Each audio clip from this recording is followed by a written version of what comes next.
ಗಾನಗಂಧರ್ವ KJ. Yesudas. ಇಂದು ಅವರ ಜನ್ಮದಿನ. ಈ ಸುಕೋಮಲ ಕಂಠದ ಕಟ್ಟಸ್ಸೇರಿ ಜೋಸೆಫ್ ಯೇಸುದಾಸರು ಹುಟ್ಟಿ 84 ವರ್ಷವಾಯಿತು. ಅವರು ಹುಟ್ಟಿದ್ದು 1940 ವರ್ಷದಲ್ಲಿ. ಅವರ ಶಾಸ್ತ್ರೀಯ ಸಂಗೀತ, ಸಿನಿಮಾ ಸಂಗೀತ, ಅವರ ವ್ಯಕ್ತಿತ್ವ ಹೀಗೆ ಪ್ರತಿಯೊಂದು ಹಿರಿದಾದದ್ದೇ. ಒಬ್ಬ ಉತ್ತಮ ಕಲೆಗಾರರಾಗಿ, ಸಂಸ್ಕೃತಿಗಾರರಾಗಿ ಅವರು ತಮ್ಮ ಸುತ್ತಲಿನ ಪ್ರಪಂಚದಲ್ಲಿ ಹರಡಿರುವ ಸಂಗೀತ ಪ್ರೀತಿ ಅಪ್ರತಿಮವಾದದ್ದು. ಕನ್ನಡಿಗರಾದ ನಾವು ಅವರನ್ನು ಅರಿಯುವ ಮೊದಲೇ ಯೇಸುದಾಸ್ ಅವರು ಟು ಬೇಡಪ್ಪ ಓಡಿ ಬಂದು ನನ್ನ ಸಂಗ ಕಟ್ಟಪ್ಪ ಎಂಬ ಹಾಡಿನಿಂದ 60ರ ದಶಕದಲ್ಲೇ ಕನ್ನಡಿಗರ ಮನೆ ಬಾಗಿಲಿಗೆ ಬಂದು ಆಪ್ತರಾಗಿದ್ದರು. ಟು ಬೇಡಪ್ಪ ಓಡಿ ಬಂದು ನನ್ನ ಸಂಗ ಕಟ್ಟಪ್ಪ. 1970ರ ದಶಕದಲ್ಲಿ ಚಿತ್ ಚೋರ್ ಎಂಬ ರಾಜಶ್ರೀ ಚಿತ್ರ ಸಂಸ್ಥೆಯ ಚಿತ್ರ ಭಾರಿ ಜನಪ್ರಿಯವಾಯಿತು. ಬಸು ಚಟರ್ಜಿ ಅವರ ಸುಂದರ ಚಿತ್ರವದು. ರವೀಂದ್ರ ಜೈನರ ಸುಶ್ರಾವ್ಯ ಸಂಗೀತದಲ್ಲಿ ಯೇಸುದಾಸರ ಆಜ್ ಸೆ ಪೆಹ್ಲೆ ಆಜ್ ಸೆ ಜ್ಯಾದಾ ಈ ಹಾಡು ಬಂದಾಗ ಭಾರತೀಯರಿಗೆ ಅಲ್ಲಿಯವರೆಗೂ ಕಾಣದ ಯಾವುದೋ ಸುಮಧುರ ಅನುಭವ.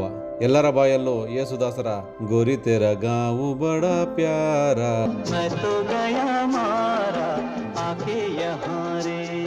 ಚಿತ್ ಚೋರ್ ಚಿತ್ರದ ಇತರ ಹಾಡುಗಳಾದ ಜಬ್ ದೀಪ್ ಜಲೆಯಾನ ಹಾಗೂ ತೂಜೋ ಮೇರೆ ಸುರ್ಮೆ ಕೂಡ ಅಷ್ಟೇ ಸೊಗಸಿನವು. ಆನಂತರದಲ್ಲಿ ಯೇಸುದಾಸ್ ಅವರು ಹಿಂದಿಯಲ್ಲಿ ಆಯ್ದ ಹಾಡುಗಳಿಗೆ ಮಾತ್ರ ಹಾಡಿದರೂ ಅವರಿಲ್ಲದ ಎಡೆಯೇ ಇಲ್ಲ. ಭಾರತದ ಬಹುತೇಕ ಭಾಷೆಗಳಲ್ಲದೆ ಮಲಯ, ರಷ್ಯಾ, ಅರಬ್ಬಿ, ಲ್ಯಾಟಿನ್ ಮತ್ತು ಇಂಗ್ಲಿಷ್ ಭಾಷೆಗಳಲ್ಲಿ ಸಹ ಹಾಡಿದ್ದಾರೆ.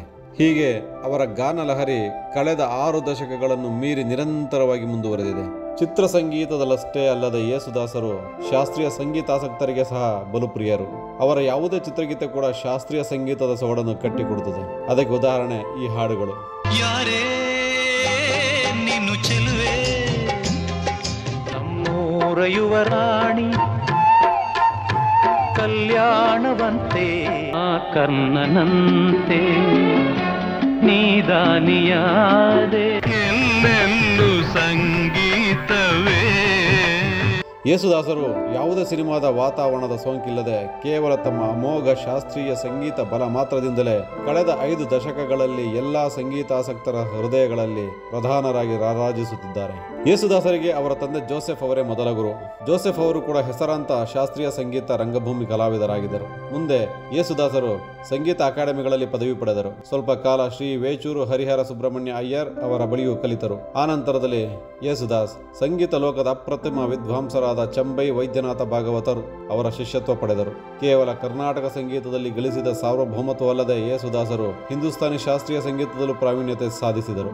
ಅವರಿಗೆ ಯಾವುದೂ ಬೇರೆ ಅಲ್ಲ, ಯಾವುದೂ ದೂರವಲ್ಲ, ಎಲ್ಲವೂ ಒಂದೇ. ಶ್ರೀನಾರಾಯಣ ಗುರು ಅವರು ಹೇಳುವ ಒಂದೇ ಜಾತಿ, ಒಂದೇ ಧರ್ಮ ಮತ್ತು ಸಮಸ್ತ ಜೀವ ಸಂಕುಲಕ್ಕೆ ಒಂದೇ ದೇವರು ಎಂಬ ನುಡಿ ನನ್ನ ಹೃದಯದಲ್ಲಿ ಆತ್ಮೀಯ ಮಂತ್ರ ಎನ್ನುತ್ತಾರೆ ಯೇಸುದಾಸ್. ಯೇಸುದಾಸರು ಹಾಡಿರುವ ಧ್ವನಿ ಮುದ್ರಿಕೆಗಳ ಸಂಖ್ಯೆ ಅನೇಕ ಸಾವಿರಗಳನ್ನು ಮೀರಿದೆ. ಇದುವರೆಗೂ ಇನ್ನಾರಿಗೂ ತಕ್ಕಿಲ್ಲದ 8 ರಾಷ್ಟ್ರೀಯ ಪ್ರಶಸ್ತಿಗಳು, 30ಕ್ಕೂ ಹೆಚ್ಚು ವಿವಿಧ ರಾಜ್ಯ ಪ್ರಶಸ್ತಿಗಳು ಚಲನಚಿತ್ರ ಗಾಯನದಲ್ಲಿ ಅವರಿಗೆ ಸಂದಿವೆ. ಹಲವು ವರ್ಷಗಳ ಹಿಂದೆ ತಮ್ಮನ್ನು ರಾಜ್ಯ ಪ್ರಶಸ್ತಿಗಳಿಗೆ ಪರಿಗಣಿಸದೆ ಯುವ ಕಲಾವಿದರಿಗೆ ಆ ಪ್ರಶಸ್ತಿ ನೀಡಬೇಕೆಂದು ಅವರು ತಮ್ಮ ರಾಜ್ಯ ಸರ್ಕಾರವನ್ನು ವಿನಂತಿಸಿದ್ದಾರೆ. 70-80ರ ದಶಕದಲ್ಲಿ ಹಲವಾರು ಚಿತ್ರಗಳಿಗೆ ಅವರು ಸಂಗೀತ ನಿರ್ದೇಶನವನ್ನು ಮಾಡಿದ್ದರು. ಒಮ್ಮೆ ಚೆನ್ನೈನ ಸ್ಟುಡಿಯೋದಲ್ಲಿ ಒಂದೇ ದಿನ 16 ಸಿನಿಮಾ ಹಾಡುಗಳನ್ನು ಹಾಡಬೇಕಾದ ಅನಿವಾರ್ಯತೆಯನ್ನು ಕೂಡ ಅವರು ಯಶಸ್ವಿಯಾಗಿ ನಿರ್ವಹಿಸಿದ್ದರು. ವಿಶ್ವದಾದ್ಯಂತ ಯೇಸುದಾಸ್ ಅವರ ಕಚೇರಿಗಳು, ಗಾಯನ ಪ್ರದರ್ಶನಗಳು ನಡೆಯುತ್ತಿವೆ. 1999ರ ವರ್ಷದಲ್ಲಿ ಯುನೆಸ್ಕೋ ಸಂಸ್ಥೆ ಸಂಗೀತದಲ್ಲಿ ಅಪಾರ ಸಾಧನೆ ಮತ್ತು ಶಾಂತಿ ಪ್ರೇರಣೆಗಳಿಗಾಗಿ ಯೇಸುದಾಸರಿಗೆ ಗೌರವ ಪಾರಿತೋಷಕವನ್ನು ನೀಡಿ ಸನ್ಮಾನಿಸಿತು. ಪದ್ಮಶ್ರೀ, ಪದ್ಮಭೂಷಣ, ಪದ್ಮವಿಭೂಷಣ, ವಿಶ್ವವಿದ್ಯಾಲಯದ ಡಾಕ್ಟರೇಟ್ ಗೌರವಗಳಲ್ಲದೆ ಹಲವಾರು ರೀತಿಯ ಗೌರವಗಳು ಯೇಸುದಾಸರನ್ನು ಸೇರಿ ತಮ್ಮ ಮೌಲ್ಯವನ್ನು ಹೆಚ್ಚಿಸಿಕೊಂಡಿವೆ. ಯೇಸುದಾಸರಿಗೆ ಮೊಹಮ್ಮದ್ ರಫಿ, ತಮ್ಮ ಗುರು ಚಂಬೈ ವೈದ್ಯನಾಥ ಭಾಗವತರ್, ಬಾಲಮುರಳಿ ಕೃಷ್ಣರೆಂದರೆ ಅಪಾರ ಮೆಚ್ಚುಗೆ. ಅವರ ಪುತ್ರ ವಿಜಯ್ ಯೇಸುದಾಸ್ ಕೂಡ ಪ್ರಸಿದ್ಧ ಗಾಯಕರಾಗಿದ್ದು ರಾಜ್ಯ ಪ್ರಶಸ್ತಿ ಪಡೆದಿದ್ದಾರೆ. 1980ರಲ್ಲಿ ಯೇಸುದಾಸರು ತಿರುವನಂತಪುರದಲ್ಲಿ ತರಂಗಿಣಿ ಸ್ಟುಡಿಯೋ ಆರಂಭಿಸಿ ನಂತರದಲ್ಲಿ ಅದರ ವಹಿವಾಟನ್ನು ಚೆನ್ನೈಗೆ ವರ್ಗಾಯಿಸಿದರು. ಈ ಸಂಸ್ಥೆ ಅಮೆರಿಕದಲ್ಲಿ ತನ್ನ ಪ್ರಮುಖ ಶಾಖೆಯನ್ನು ಹೊಂದಿದೆ. ಈ ಸಂಸ್ಥೆ ಧ್ವನಿ ಮುದ್ರಣ ಕಾರ್ಯಗಳಲ್ಲದೆ ವಿಶ್ವದಾದ್ಯಂತ ಯೇಸುದಾಸರ ಸಂಗೀತ ಕಾರ್ಯಕ್ರಮಗಳ ಮೇಲ್ವಿಚಾರಣೆಯನ್ನು ಕೂಡ ನೋಡಿಕೊಳ್ಳುತ್ತಿದೆ. ಆಸ್ಕರ್ ವಿಜೇತ ಎ.ಆರ್. ರೆಹಮಾನ್ ಅವರ ಪ್ರಕಾರ ಯೇಸುದಾಸರದು ವಿಶ್ವದಲ್ಲೇ ಶ್ರೇಷ್ಠ ಇಂಪು ಧ್ವನಿ. ಭಾರತದ ಶ್ರೇಷ್ಠ ಸಂಗೀತ ನಿರ್ದೇಶಕ ರವೀಂದ್ರ ಜೈನ್, ಯೇಸುದಾಸ್ ಭಾರತದ ಧ್ವನಿ, ನನಗೇನಾದರೂ ಕಂಡು ಬಂದರೆ ನಾನು ನೋಡಲಿಚ್ಛಿಸುವ ಪ್ರಥಮ ವ್ಯಕ್ತಿಯವರು ಎನ್ನುತ್ತಿದ್ದರು. ಜವಾಹರ್ಲಾಲ್ ನೆಹರು ಜನ್ಮ ಶತಾಬ್ದಿ ಆಚರಣೆ ಸಂದರ್ಭದಲ್ಲಿ ಅವರು ವಿವಿಧ ಭಾಷೆಗಳಲ್ಲಿ ಹಾಡಿರುವ ಶಾಸ್ತ್ರೀಯ ಸಂಗೀತದ ಕ್ಯಾಸೆಟ್ ಮತ್ತು ಸಿಡಿಗಳು ಅವರ ವೈವಿಧ್ಯಕ್ಕೆ ಒಂದು ಶ್ರೇಷ್ಠ ಉದಾಹರಣೆಯಾಗಿದ್ದು ವಿಶ್ವದಾದ್ಯಂತ ಮನೆಗಳನ್ನು ಅಲಂಕರಿಸಿದೆ.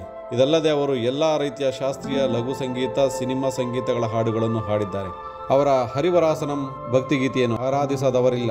ದೇವರಿಗೂ ಅದು ಅತಿ ಆಪ್ತ. ಅದಕ್ಕೆ ಶಬರಿಮಲೆ ಸನ್ನಿಧಾನದಲ್ಲಿ ಅದು ಅಧಿಕೃತವಾದ ಗೀತೆ. ಈ ಮಹಾನ್ ಸಾಧಕನ ಬಗ್ಗೆ ಅದಕ್ಕಿಂತ ಹೇಳಲಿಕ್ಕೆ ಉಳಿದುದಾದರೂ ಏನಿದೆ. ಪ್ರತಿ ವರ್ಷ ತಮ್ಮ ಹುಟ್ಟು ಹಬ್ಬದ ಸಂದರ್ಭದಲ್ಲಿ ಯೇಸುದಾಸರು ಕರ್ನಾಟಕದ ಕೊಲ್ಲೂರು ಮೂಕಾಂಬಿಕೆ ಸನ್ನಿಧಾನದಲ್ಲಿ ಸಂಗೀತ ಸೇವೆ ನಡೆಸುವ ಪ್ರತೀತಿ ಕೂಡ ಇದೆ. ಆ ಮಹಾತಾಯಿ ಸಂಗೀತ ಸರಸ್ವತಿಯ ಈ ಸುಪುತ್ರರ ಸಂಗೀತ ನಿರಂತರವಾಗಿ ಈ ಲೋಕದಲ್ಲಿ ಬೆಳಗುತ್ತಿರಲಿ. ಆ ಗಾನಗಂಗೆಯಲ್ಲಿ ಮಿಂದು ಪುನೀತರಾಗುವ ಅವಕಾಶಗಳು ನಮ್ಮದಾಗುತ್ತಿರಲಿ. ಯೇಸುದಾಸರಿಗೆ ನಿರಂತರ ಶುಭವಾಗಲಿ ಎಂದು ಹಾರೈಸೋಣ.